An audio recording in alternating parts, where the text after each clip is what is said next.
Hello, everyone. Today we will be speaking about Thailand and their use of verbal and nonverbal communication. This will be presented by Claudia Fritsch, Maria Gutierrez, Barbara Iglesias, Tiffany Liu, and Natalie Perez. So, before we get started, I would like to direct you to our table of contents. So, we will first start with some general information from Thailand. Then, we will go into some cultural products from Thailand as well. Then, we will be speaking about some verbal and nonverbal communication from the country as well. Then we will be taking a deeper look into some nonverbal codes, such as greetings or codes that are considered improper or rude. Then we will conclude with some variations in verbal and nonverbal communication patterns that differ around the country. So, I'll give you guys some general information about Thailand. Thailand is a Southeastern Asian country located in the center of the mainland. Thailand is known for its diverse ecosystems, including the hilly forested areas of the northern frontier, the fertile rice fields of the central plains, the broad plateau of the northeast, and the rugged coasts along the narrow southern peninsula. So, as you can see, Thailand has some neighboring countries, including Myanmar, Laos, Cambodia, and Malaysia. The population is 69,920,998 people as of 2024. The capital is Bangkok. The nationality is Thai, and the national symbol is the Garuda. So now we will head into demographics. So for ethnic groups, 97.5% of the population are Thai, 1.3% are Burmese, 1.1% are other, discrete from other neighboring countries, and 0.1% are unspecified. For languages, Thai is the official language with 90.7% of the population speaking it. For Thai and other languages, 6.4% speak other languages and Thai as well. For other languages only, that includes Malay and Burmese, 2.9% speak it, and then English is a secondary language among the elite. For religion, Buddhism is the most practiced, with 92.5% being Buddhist, 5.4% being Muslim, 1.2% being Christian, and 0.9% being other. This includes being animist, Confucian, Hindu, Jewish, Sikh, and Taoist. In Thailand, the most popular occupation is agriculture, with a large portion of the rural population working in farming, forestry, and fisheries. Other common jobs include retail and wholesale trade and jobs in the tourism, service, and manufacturing sectors. Moving on to the culture of Thailand, I'm going to talk about food and music. Thai food is known for balancing sweet, sour, salty, and spicy flavors. Some of the most popular dishes include pad thai, tom yum soup, green curry, and som tum. For the music, it's heavily influenced by Indian, Chinese, and Southeast Asian traditions and are integral for religious ceremonies, festivals, and dances. Some of the traditional instruments include the renat, sayu, and kine. The renat is a xylophone, the sayu is a bowed string instrument, and the kine is a mouth organ, which are all depicted to the left. Moving on to the architecture of Thailand, some of the key elements include a steep multi tiered roof with ornate carvings. There's a lot of rich decoration with gold leaf mirror mosaics and mythical symbols. Two iconic religious buildings are the Wat Phra Kaew, which is a temple of the Emerald Buddha, and Wat Arun, which is the temple of Dawn, both on the right. Some key elements include a stupa for relics, a prayer hall, and an ordination hall. Thai architecture blends contemporary and modernism with traditional motifs. There is an ongoing effort to preserve heritage sites while also incorporating the urban development. In Thai culture, both verbal and nonverbal communication emphasize indirectness and respect. In verbal communication, speech tends to be indirect to avoid confrontation or embarrassment, also known as saving face in Thai. They also use a soft tone and volume to show respect. Loud or brash tones can be interpreted as rude or aggressive. Thai people use polite particles like kap for men and ka for women at the end of sentences. Direct refusals, like no, are often avoided. Instead, people may say maybe, we'll see, or it's difficult to politely decline. In nonverbal communication, keeping a calm and composed posture is essential. They usually avoid exaggerated posture. Crossed arms and hands on hips can be seen as confrontational.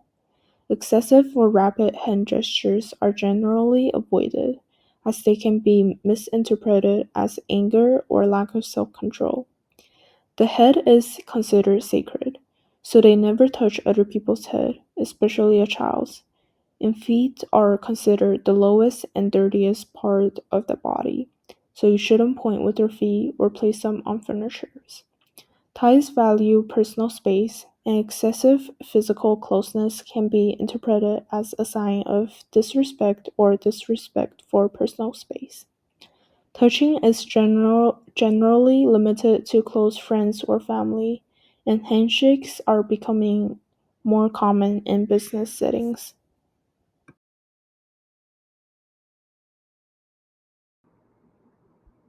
Now let's talk about some nonverbal codes in Thai culture.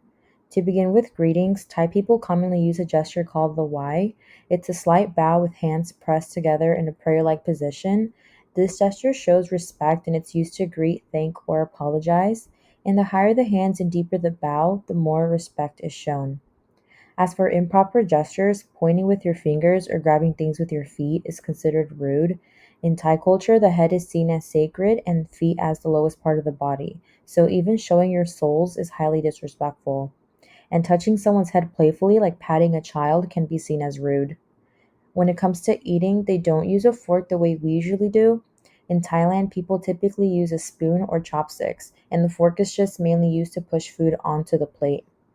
And also, no one should ever touch a monk, especially women.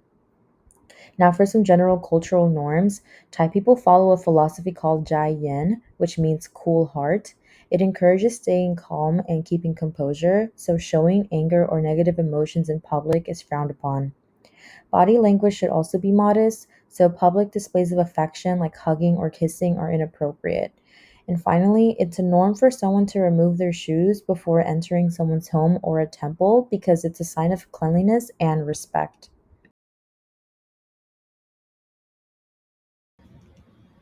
Hi, today we're going to talk about Thailand's variations or diversity regarding verbal communication patterns. We're going to start off with regional. Thailand isn't just one voice, it's a chorus of regional dialects. The Thai language has four main dialects: Northern, Southern, Northeastern, also known as Isan, and Central Thai. While Central Thai is the official national language used in schools and media, these regional dialects shape the local identity and communication style. For example, the Northern Thai dialects tend to sound more melodic and gentle, while Southern Thai is known for strong consonants and a rhythmic pace. These variations can influence how people express politeness, emotions, or even humor in everyday conversation. Now, for ethnic. Thailand is home to over 70 ethnic groups, each bringing its own flavor to the way people speak and interact. You'll find groups like the Isan people in the northeast, the Khong Muang in the north, and many hill tribes, each with their own language or dialects. Even though the overall Thai culture values of indirectness, politeness, and relationship building are shared widely, ethnic costumes can add special nuances. Many of these communities still use oral traditions, and their communication styles reflect deep cultural heritage. Now we're gonna do religion.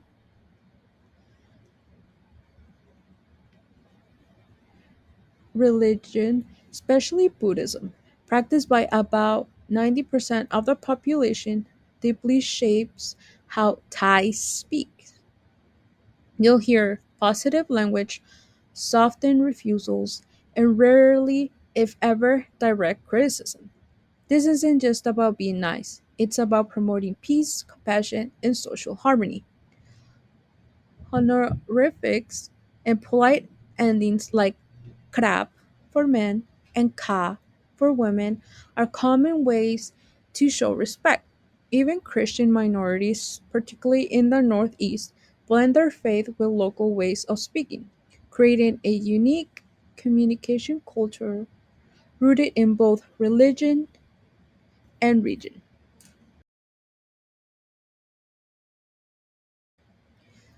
We're going to continue with the nonverbal communication patterns. Region. Just like speech, nonverbal behavior varies across regions. In the North, people often exhibit more relaxed body language, fitting with the local sabay sabay, or take it easy attitude. In Bangkok, on the other hand, you might see quicker movements or louder speech, influenced by the busy urban lifestyle. Even the Y gesture can look a little different depending on where you are in the country. Ethnic. Ethnic groups also influence nonverbal behaviors. For instance, some hill tribes have their own traditional greeting and may avoid physical touch in public as a sign of respect. Things like eye contact, posture, and facial expressions can also vary across communities, reflecting different cultural norms. Religion. Buddhism values show up in many nonverbal customs. The why, of course, is central, especially in showing reverence to monks and elders. Smiling is another key nonverbal cue. It's not just about happiness, it's also used to cover discomfort, reduce tension, or politely decline. Touching of the head is considered disrespectful. The feet are seen as impure, so they shouldn't point at people or sacred objects.